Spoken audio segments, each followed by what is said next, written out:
Hi hello ನಮಸ್ಕಾರ. ನೀವು ನೋಡ್ತಾ ಇದ್ದೀರಾ ಸುವರ್ಣ ನ್ಯೂಸ್ ಡಿಜಿಟಲ್. ನಾನು ನಿಮ್ಮ ರೋಜಾ ಮನು ಪಾಟೀಲ್.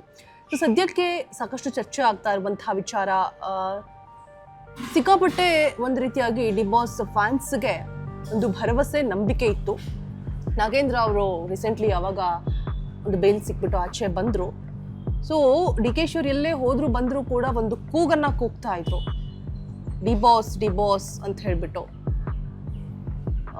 ಬಟ್ ಆ ಒಂದು ಎಲ್ಲ ಭರವಸೆಗಳು ಕೂಡ ಹುಸಿಯಾಗುವಂಥ ಒಂದು ವಿಚಾರ ಮಾಫಿ ಸಾಕ್ಷಿ ಪ್ರದೋಷ್ ಕಡೆಯಿಂದ 11 ಪುಟಗಳ ಅರ್ಜಿಯಲ್ಲಿ ಎಳೆಯಾಗಿ ಕೂಡ ಬಿಚ್ಚಿಟ್ಟಿದ್ದಾರೆ ಆ ಒಂದು ಭಯಾನಕ ಮಾಹಿತಿಯನ್ನ ಆರೋಪಿ ಪ್ರದೋಷ್.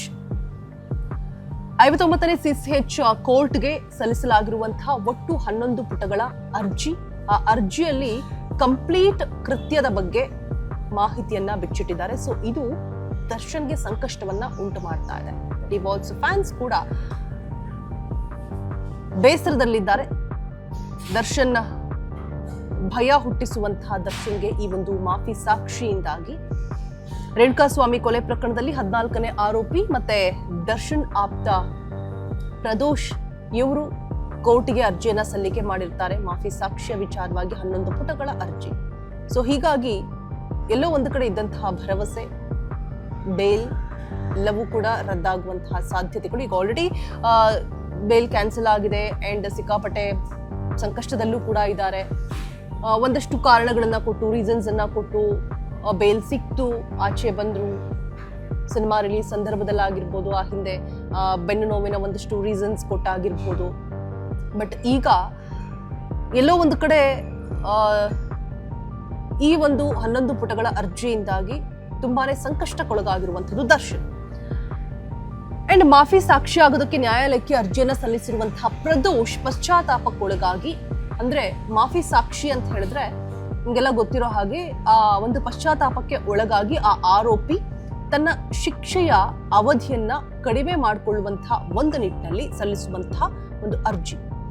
ಅಂದ್ರೆ ಆ ಅರ್ಜಿಯಲ್ಲಿ ಎಲ್ಲ ಸತ್ಯಾಂಶಗಳನ್ನು ತಿಳಿಸುವಂಥದ್ದು, ತಪ್ಪೊಪ್ಪಿಗೆ ಮಾಡಿಕೊಳ್ಳುವಂಥದ್ದು. ಏನೆಲ್ಲ ಈ ಹಿಂದೆ ಸಾಕ್ಷಿಯನ್ನ ಹೇಳಿರೋದಿಲ್ಲ ಅಂಡ್ ಏನೆಲ್ಲ ಆ ಒಂದು ವಿಚಾರವನ್ನ ತಿರುಚಿ ಹೇಳುವಂತಹ ಪ್ರಯತ್ನಗಳಾಗಿರುತ್ತೆ. ಸೊ ಅದೆಲ್ಲವನ್ನು ಕೂಡ ನಡೆದಂತಹ ಕಂಪ್ಲೀಟ್ ಘಟನೆಯನ್ನ, ಮಾಹಿತಿಯನ್ನ ಹೇಳುವಂತಹ ಆ ಒಂದು ವಿಚಾರ ಮಾಫಿ ಸಾಕ್ಷಿ. ಆ 11 ಪುಟಗಳ ಅರ್ಜಿ ಇದೀಗ ಪ್ರದೋಷ್ ಕಡೆಯಿಂದ ಸಲ್ಲಿಕೆ ಆಗಿದೆ. ಹಾಗಿದ್ರೆ ಜೂನ್ 8ಕ್ಕೆ ಪಟ್ಟಣಗೆರೆ ಶೆಡ್ನಲ್ಲಿ ನಡೆದಂತಹ ಸಂಪೂರ್ಣವಾದಂತಹ ಘಟನಾವಳಿ, ದರ್ಶನ್ ಮತ್ತೆ ಇತರ ಆರೋಪಿಗಳು ನಡೆಸಿದಂತಹ ಭೀಕರ ಹಲ್ಲೆ ಆಗಿರ್ಬೋದು, ಅದರ ವಿವರಗಳನ್ನ ತನ್ನ ಅರ್ಜಿಯಲ್ಲಿ ಎಳೆಯಾಗಿ ಪ್ರದೋಷ್ ಬಿಚ್ಚಿಟ್ಟಿದ್ದಾರೆ. ಇದು ದರ್ಶನ್ ಅಷ್ಟೇ ಅಲ್ಲ, ಪವಿತ್ರ ಗೌಡ ಹಾಗೆ ಉಳಿದಂತಹ ಎಲ್ಲಾ ಆರೋಪಿಗಳಿಗೂ ಕೂಡ ಒಂದು ದೊಡ್ಡ ತಲೆನೋವಾಗಿ ಪರಿಣಮಿಸ್ತಾ ಇದೆ. ಅಂಡ್ ಪ್ರಕರಣದಲ್ಲಿ ತಮಗೆ ಪಶ್ಚಾತ್ತಾಪ ಉಂಟಾಗಿರುವಂತಹ ಪ್ರದೋಷ್ ಸಂಪೂರ್ಣವಾದಂತಹ ಸತ್ಯವನ್ನ ಬಹಿರಂಗಪಡಿಸೋದಕ್ಕೆ ಸಿದ್ಧರಿದ್ದೀನಿ ಅಂತ ಹೇಳ್ಬಿಟ್ಟು ಆ ಒಂದು ಅಪ್ರೂವಲ್ ನ ಆಗೋದಕ್ಕೆ ಕೋರ್ಟ್ಗೆ ಸಲ್ಲಿಸಿರುವಂತಹ ಅರ್ಜಿಯಿಂದಾಗಿ ಈಗ ಡಿ ಬಾಸ್ ಫ್ಯಾನ್ಸ್ಗೂ ಕೂಡ ನಿರಾಸೆ ಉಂಟಾಗಿದೆ.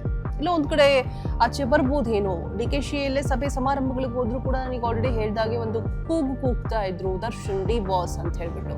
ಡಿ ಕೆ ಶಿ ರೀಸೆಂಟ್ ಆಗಿ ಹೇಳಿದ್ರು ಕೂಡ, ತಾಳ್ಮೆಯಿಂದ ಇರಿ, ಸಮಾಧಾನವಾಗಿರಿ, ಕಾನೂನಿನ ಚೌಕಟ್ಟಿನಲ್ಲಿದೆ, ಏನೇನೋ ಹೇಳ್ಬಿಟ್ಟು ಎಲ್ಲವನ್ನು ಹಾಳು ಮಾಡ್ಕೋಬೇಡಿ ಅಂತ ಹೇಳ್ಬಿಟ್ಟು ಗರಂ ಆಗ್ತಾರೆ ರೀಸೆಂಟ್ ಆಗಿ ಒಂದು ಕಾರ್ಯಕ್ರಮದಲ್ಲೂ ಕೂಡ, ಗರ್ಗ ಮಹೋತ್ಸವದಲ್ಲೂ ಕೂಡ.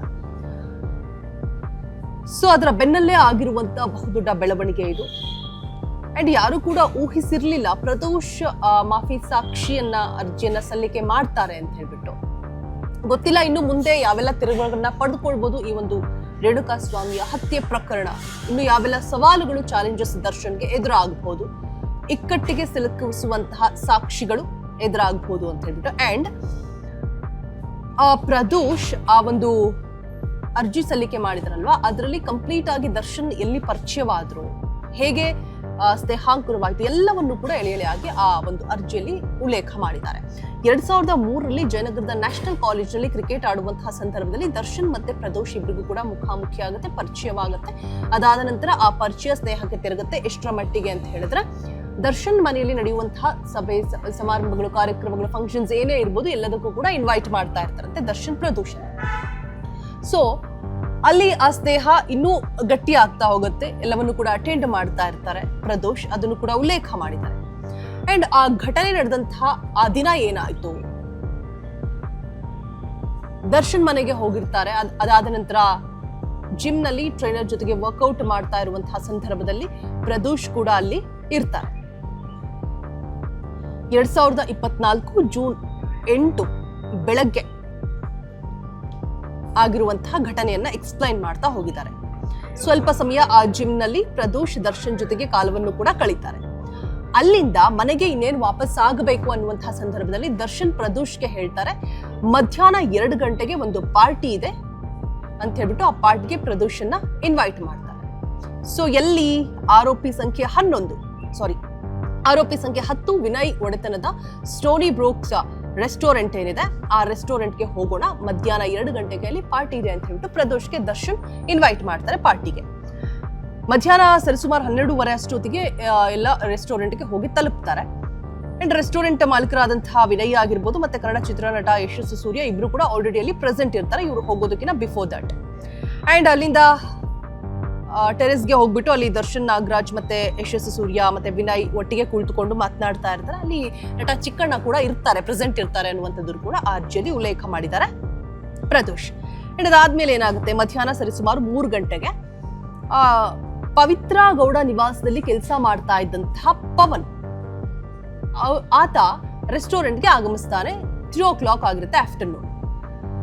ಸೊ ಬಂದ್ಬಿಟ್ಟು ದರ್ಶನ್ಗೆ ತನ್ನ ಬಳಿ ಇದ್ದಂತಹ ಮೊಬೈಲ್ ಅನ್ನ ತೋರಿಸ್ತಾನೆ. ಅಲ್ಲಿ ಒಂದಷ್ಟು ಇಮೇಜಸ್ ಆಗಿರ್ಬೋದು, ಒಂದಷ್ಟು ಮೆಸೇಜಸ್ ಆಗಿರ್ಬೋದು ದರ್ಶನ್ಗೆ ತೋರಿಸುವಂತಹ ಕೆಲಸವನ್ನ ಮಾಡಿ, ಅದಾದ್ಮೇಲೆ ದರ್ಶನ್ ಕಿವಿಲಿ ಏನೋ ಒಂದು ವಿಚಾರವನ್ನ ಗುಸುಗುಸು ಅಂತ ಹೇಳ್ಬಿಟ್ಟು ಹೇಳ್ತಾನೆ ಅನ್ನುವಂತಹ ಅಂಶವನ್ನು ಕೂಡ ಇದರಲ್ಲಿ ಉಲ್ಲೇಖ ಮಾಡಿದ್ದಾರೆ. ಏನ್ ವಿಚಾರ ತಲುಪಿಸ್ಬೇಕು ದರ್ಶನ್ಗೆ, ಆ ವಿಚಾರವನ್ನು ತಲುಪಿಸಿ ಅಲ್ಲಿಂದ ಆತ ಹೊರಡ್ತಾನೆ. ಯಾರು? ಪವನ್, ಪವಿತ್ರ ಗೌಡ ಮನೆಯಲ್ಲಿ ಕೆಲಸ ಮಾಡ್ತಾ ಇದ್ದಂತಹ ಪವನ್. ಅಂಡ್ ಅದಾದ್ಮೇಲೆ ಏನಾಗುತ್ತೆ, ದರ್ಶನ್ ಪವಿತ್ರ ಗೌಡಗೆ ಕರೆ ಮಾಡ್ತಾರೆ, ಊಟ ಬಂದಿದೆಯಾ ಅಂತ ಕೇಳ್ತಾರೆ. ನೀನೇನು ವರಿ ಮಾಡ್ಕೊಂಡ್ಬೇಡ, ಊಟ ಮಾಡು, ಬೇಸರ ಮಾಡ್ಕೊಳ್ಬೇಡ, ನಾನು ಇಲ್ಲಿದ್ದೀನಿ ಅಂತ ಹೇಳ್ಬಿಟ್ಟು ದರ್ಶನ್ ಪವಿತ್ರ ಗೌಡಗೆ ಹೇಳ್ತಾರೆ. ಅದಾದ ನಂತರ ಚಿಕ್ಕಣ್ಣ ಮತ್ತೆ ಯಶಸ್ವಿ ಸೂರ್ಯ ಪ್ರತ್ಯೇಕವಾಗಿ ಅಲ್ಲಿಂದ ವಾಪಸ್ ಹೋಗ್ತಾರೆ. ನಂತರ ದರ್ಶನ್ ಹೇಳಿದಂತೆ ಸಂಜೆ ಸರಿಸುಮಾರು 4:30ಕ್ಕೆ ಪವಿತ್ರ ಗೌಡ ಮನೆಗೆ ಕಾರ್ನಲ್ಲಿ ಹೋಗ್ತಾರೆ. ಅಲ್ಲೆಲ್ಲ ಪಾರ್ಟಿ ಎಲ್ಲ ಮುಗಿಸ್ಕೊಂಡು ಸಂಜೆ 4:15 ಹೊತ್ತಿಗೆ ಪವಿತ್ರ ಗೌಡ ಮನೆಯಿಂದ ಕೆಳಗ್ ಬಂದ್ಬಿಟ್ಟು ದರ್ಶನ್ ಕಾರ್ನಿಂದ ಇಳಿದಂತಹ ವಿನಯ್ ಅವರಿಗೆ ಮುಂಭಾಗದ ಸೀಟ್ನಲ್ಲಿ ಕುಳಿತುಕೊಳ್ಬೇಕು ಅಂತ ಹೇಳ್ಬಿಟ್ಟು ಸೂಚನೆಯನ್ನ ಕೊಡ್ತಾರೆ. ಅದರಂತೆ ವಿನಯ್ ಮುಂಭಾಗದಲ್ಲಿ ಹೋಗಿ ಕೂರ್ತಾರೆ. ಪವಿತ್ರ ಗೌಡ ಹಾಗೆ ದರ್ಶನ್ ಇಬ್ರು ಕೂಡ ಕಾರ್ನ ಹಿಂಬದಿ ಸೀಟ್ನಲ್ಲಿ ಕೂರ್ತಾರೆ. ಕಾರ್ನ ಪ್ರದೋಷ್ ಚಲಾಯಿಸ್ತಾ ಇರ್ತಾರೆ. ವಿನಯ್ ಗೌಡ ಸೂಚನೆಯಂತೆ ಕಾರ್ನ ಪ್ರದೋಷ್ ಚಲಾಯಿಸ್ತಾರೆ. ಅಂಡ್ ಒಂದೇ ಕಾರ್ನಲ್ಲಿ ಎಲ್ಲರೂ ಕೂಡ ರಾಜರಾಜೇಶ್ವರಿ ದೇವಸ್ಥಾನದ ಮಾರ್ಗವಾಗಿ ಪಟ್ಟಣಗೆರೆ ಶೆಡ್ಗೆ ಬಂದು ಇಳಿತಾರೆ. ಶೆಡ್ನಲ್ಲಿ ನಡೆದಂತಹ ಹಲ್ಲೆ ಹಾಗೆ ಭೀಕರ ಕೃತ್ಯ ಎಲ್ಲವನ್ನೂ ಕೂಡ ಅದರಲ್ಲಿ ಪ್ರದೋಷ್ ಉಲ್ಲೇಖ ಮಾಡಿದ್ದಾರೆ. ಒಂದು ಮುಖ್ಯವಾದಂತಹ ಅಂಶ ಏನು ಉಲ್ಲೇಖ ಮಾಡಿದ್ದಾರೆ ಅಂತ ಹೇಳಿದ್ರೆ, ಆ ಹಲ್ಲೆ ಈ ತನಿಖೆ ಸಂದರ್ಭದಲ್ಲಿ ನಮ್ಗೆ ಅಲ್ಲಿ ಏನೇನಾಯ್ತು ಅನ್ನುವಂತಹ ಇಂಚಿಂಚು ಮಾಹಿತಿಗಳು ಕೂಡ ಇನ್ವೆಸ್ಟಿಗೇಷನ್ ಅಲ್ಲಿ ಏನೇನೆಲ್ಲ ಆಯ್ತು ಅನ್ನೋದನ್ನ ನಮಗೆ ತಿಳ್ಕೊಂಡಿದೀವಿ ಈಗ ಆಲ್ರೆಡಿ. ಅಂಡ್ ಪ್ರದೋಷ್ ಹೇಳಿರುವಂತಹ ಒಂದು ವಿಚಾರ ಏನಪ್ಪಾ ಅಂತ ಹೇಳಿದ್ರೆ, ರೇಣುಕಾಸ್ವಾಮಿ ತಲೆಯಿಂದ ರಕ್ತ ಬರ್ತಾ ಇರುತ್ತೆ ಹಲ್ಲೆನ ನಡೆಸಿ ಎಲ್ಲ ಆದ ನಂತರ. ಆಗ ಅವ್ರು ಹೇಳ್ತಾರೆ, ಹೊಡೆದ್ರೆ ಸಾಯೋ ತರ ಇದಾರೆ, ಹೊಡೆಯೋದ್ ಬೇಡ ನಿಲ್ಸಿ ಅಂತ ಹೇಳ್ಬಿಟ್ಟು. ಆದ್ರೂ ಕೂಡ ಯಾರು ನನ್ನ ಮಾತನ್ನ ಕೇಳಲಿಲ್ಲ ಅಂತ ಹೇಳ್ಬಿಟ್ಟು ಪ್ರದೋಷ್ ಈ ಒಂದು ಅಂಶವನ್ನ ಅರ್ಜಿಯಲ್ಲಿ ತಿಳಿಸಿದ್ದಾರೆ. ರೇಣುಕಾಸ್ವಾಮಿ ತಲೆಯಿಂದ ರಕ್ತ ಬರ್ತಾ ಇರೋದನ್ನ ಕಂಡು ಪ್ರದೋಷ್ ಆತ ಸತ್ ಹೋಗಬಹುದು, ಹಲ್ಲೆ ನಿಲ್ಸುವಂತೆ ತಾವು ಮನವಿ ಮಾಡಿದ್ರು ಕೂಡ ಯಾರು ಕೇಳಲಿಲ್ಲ ಅನ್ನುವಂಥದ್ದನ್ನ ಪ್ರದೋಷ್ ಆ ಅರ್ಜಿಯಲ್ಲಿ ಉಲ್ಲೇಖ ಮಾಡಿದ್ದಾರೆ. ಪವಿತ್ರ ಗೌಡ ಅವ್ರ ಚಪ್ಪಲಿಂದ ಹೊಡೆಯೋದಾಗಿರ್ಬೋದು, ಅದಾದ ನಂತರ ಊಟ ಕೊಡ್ತಾರೆ, ಆಮೇಲೆ ದರ್ಶನ್ ಊಟ ಕೊಟ್ಟಾದ್ಮೇಲೆ ಚೇರ್ ಹಾಕೊಂಡು ಅವ್ರ ಎದುರಿಗೆ ಕೂರ್ತಾರೆ, ಮತ್ತೆ ಹಲ್ಲೆ ನಡೆಸ್ತಾರೆ. ಸೊ ಯಾವ ರೀತಿಯೆಲ್ಲ ಕೃತ್ಯವನ್ನ ಎಸಗ್ತಾರೆ ಅನ್ನುವಂಥದ್ದು ನಮಗೆ ಗೊತ್ತಿರುವಂತಹ ವಿಚಾರ. ಅದನ್ನ ಹೊರತುಪಡಿಸಿ ಇಲ್ಲಿ ಮತ್ತೊಂದನ್ನ ಉಲ್ಲೇಖ ಮಾಡಿರುವಂಥದ್ದು ಪ್ರದೋಷ್ ನಾನು ಬೇಡ ಅಂದೆ, ಸಾಯೋ ಪರಿಸ್ಥಿತಿಲಿ ಇದ್ದಾರೆ ಅಂತ ಹೇಳಿದ್ರೆ ಆದ್ರೂ ಕೂಡ ಹಲ್ಲೆಯನ್ನ ಮಾಡಿದ್ರು ಅನ್ನುವಂತಹ ಒಂದು ವಿಚಾರವನ್ನ ಇಲ್ಲಿ ಉಲ್ಲೇಖ ಮಾಡಿದ್ದಾರೆ. ಅಂಡ್ ಸಂಜೆ 5:15 ಹೊತ್ತಿಗೆ 4:30 ಇಂದ 5:30 1 hour 1 ತಾಸು ಇರ್ತಾರೆ. ಅಲ್ಲಿಂದ 5:30 ಹೊತ್ತಿಗೆ ದರ್ಶನ್ ಮತ್ತೆ ವಿನಯ್ ಇಬ್ರು ಕೂಡ ಸ್ಥಳದಿಂದ ನಿರ್ಗಮಿಸ್ತಾರೆ. ಅದಾದ ನಂತರ ಅಲ್ಲಿ ಆತನ ನೋಡ್ಕೊಳ್ಳೋದಿಕ್ಕೆ ಅಂತ ಮಿಕ್ಕದವರೆಲ್ಲ ಏನಿರ್ತಾರಲ್ವಾ, ಸೊ ಅವ್ರಿಗೆ ಭಯ ಹುಟ್ಟಿಸುವಂತಹ ಒಂದು ಘಟನೆ ನಡೆದೇ ಹೋಗುತ್ತೆ. ರೇಣುಕಾಸ್ವಾಮಿ ಇಲ್ಲಿಲ್ಲ ಅನ್ನುವಂತಹ ವಿಚಾರ ಅವ್ರಿಗೆಲ್ರಿಗೂ ಕೂಡ ಗೊತ್ತಾಗುತ್ತೆ. ಇದನ್ನ ದರ್ಶನ್ ಹೇಗೆ ತಿಳಿಸೋದು ಅಂತ ಅವರೆಲ್ಲರೂ ಕೂಡ ಭಯಭೀತರಾಗ್ತಾರೆ. ಅದಾದ ನಂತರ ಪ್ರದೋಷ್ಗೆ ಆ ವಿಚಾರ ಗೊತ್ತಾಗತ್ತೆ. ಪ್ರದೋಷ್ ಬಂದ್ಬಿಟ್ಟು ದರ್ಶನ್ ಹತ್ರ ಹೇಳ್ತಾರೆ. ದರ್ಶನ್ ಆಗ ಆಘಾತಕ್ಕೊಳಗಾಗಿ ಏನ್ ಮಾಡ್ತಾರೆ, ಏನ್ ಮಾಡ್ಬೇಕು ಅನ್ನೋದು ತೋಚೋದಿಲ್ಲ. ತಮ್ಮ ಬಳಿ ಇದ್ದಂತಹ ಗನ್ನಿಂದ ಆತ್ಮಹತ್ಯೆ ಮಾಡ್ಕೊಳ್ಳೋದಾಗಿ ಬೆದರಿಸ್ತಾರೆ. ಈ ಪ್ರಕರಣದಿಂದ ಪಾರು ಮಾಡಬೇಕು ಅಂತ ಸಹಾಯವನ್ನ ಕೋರ್ತಾರೆ. ಇನ್ಸ್ಪೆಕ್ಟರ್ ಒಬ್ಬರಿಗೆ ಕರೆ ಮಾಡಿ ಮಾಹಿತಿಯನ್ನು ಕೂಡ ಕೊಡ್ತಾರೆ. ಬಟ್ ಆಲ್ರೆಡಿ ಪರಿಸ್ಥಿತಿ ಎಲ್ಲವೂ ಕೂಡ ಕೈಮೀರಿ ಹೋಗಿರುತ್ತೆ, ಗಂಭೀರವಾಗಿರುತ್ತೆ ಪ್ರಕರಣ. ಸೊ ಹಾಗಾಗಿ ಆರೋಪಿಗಳನ್ನ ಶರಣ ಆಗ್ಬೇಕು ಅಂತ ಹೇಳ್ಬಿಟ್ಟು ಇನ್ಸ್ಪೆಕ್ಟರ್ ಸೂಚನೆಯನ್ನ ಕೊಡ್ತಾರೆ. ಸೊ ಅದಾದ್ಮೇಲೆ ನಡೆದಿರುವಂತಹ ವಿಚಾರಗಳು, ಸರೆಂಡರ್ ಆಗ್ತಾರೆ. ಮತ್ತೆ ದರ್ಶನ್ ಅನ್ನ ಮೈಸೂರಿನಲ್ಲಿ ಜಿಮ್ನಲ್ಲಿ ವರ್ಕೌಟ್ ಮಾಡುವಂತಹ ಸಂದರ್ಭದಲ್ಲಿ ಹೋಗಿ ಅರೆಸ್ಟ್ ಕೂಡ ಮಾಡಲಾಗತ್ತೆ. ಸೊ ಇದೆಲ್ಲವೂ ಕೂಡ ಅದಾದ ನಂತರ ಆಗಿರುವಂತಹ ಬೆಳವಣಿಗೆಗಳು. ಸೊ ಇಷ್ಟು ಅಂಶವನ್ನು ಕೂಡ ಪ್ರದೋಷ್ ಆ ಒಂದು 11 ಪುಟಗಳ ಅರ್ಜಿಯಲ್ಲಿ ಸಲ್ಲಿಕೆ ಮಾಡಿರುವಂತಹ ಅರ್ಜಿಯಲ್ಲಿ ಉಲ್ಲೇಖ ಮಾಡಿರುವಂಥದ್ದು. ಸೊ ತಮ್ಮ ಮಾಡಿದಂತಹ ಕೃತ್ಯ, ಎಸಗಿದಂತಹ ಕೃತ್ಯ, ಆದಂತಹ ಘಟನೆ ಎಲ್ಲವನ್ನು ಕೂಡ ಎಳೆ ಎಳೆಯಾಗಿ ಬಿಚ್ಚಿಟ್ಟಿದ್ದಾರೆ, ತಪ್ಪೊಪ್ಪಿಗೆ ಮಾಡ್ಕೊಂಡಿದ್ದಾರೆ. ಅಂಡ್ ಇದು ದರ್ಶನ್ಗೆ ಮತ್ತೆ ಇತರ ಪ್ರಮುಖ ಆರೋಪಿಗಳು ಯಾರೆಲ್ಲ ಇದ್ದಾರೆ, ಇನ್ಕ್ಲೂಡಿಂಗ್ ಪವಿತ್ರ ಗೌಡ, ಇವರೆಲ್ಲರಿಗೂ ಕೂಡ ಕಾನೂನಾತ್ಮಕವಾಗಿ ಬೃಹತ್ ಸಂಕಷ್ಟವನ್ನ ತಂದೊಡ್ಡೋದು ಕಟ್ಟಿಟ್ಟ ಬುತ್ತಿ ಅಂತಾನೆ ಹೇಳಬಹುದು. ಸೊ ಇದಿಷ್ಟು ಕೂಡ ಇದೀಗ ಆಗಿರುವಂತಹ ಮುಖ್ಯ ಬೆಳವಣಿಗೆಗಳು. ಇದರಿಂದ ದರ್ಶನ್ ಮತ್ತೆ ಉಳಿದಂತಹ ಪ್ರಮುಖ ಆರೋಪಿಗಳೆಲ್ಲರಿಗೂ ಕೂಡ ದೊಡ್ಡ ತಲೆನೋವಾಗಿ ಪರಿಣಮಿಸ್ತಾ ಇದೆ ಪ್ರದೋಷ್ ಕೊಟ್ಟಿರುವಂತಹ ಈ ಒಂದು ಮಾಫಿ ಸಾಕ್ಷ್ಯ ಅರ್ಜಿ.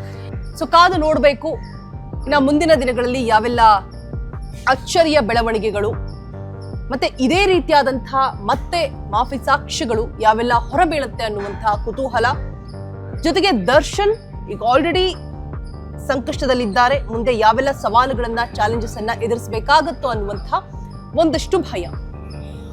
ಇದಿಷ್ಟು ಕೂಡ ಇವತ್ತಿನ ಅಪ್ಡೇಟ್ಸ್. ನೆಕ್ಸ್ಟ್ ಒಳ್ಳೊಳ್ಳೆ ಕಂಟೆಂಟ್ಗಳಿಗಾಗಿ ಫಾಲೋ ಮಾಡಿ ಸುವರ್ಣ ನ್ಯೂಸ್ ಡಿಜಿಟಲ್ ಪೇಜ್. ಇಷ್ಟೊತ್ತು ಸುದ್ದಿ ಕೊಟ್ಟ ನಾನು ರೋಜಾ ಮನುಪಾಟಿ. Thank you.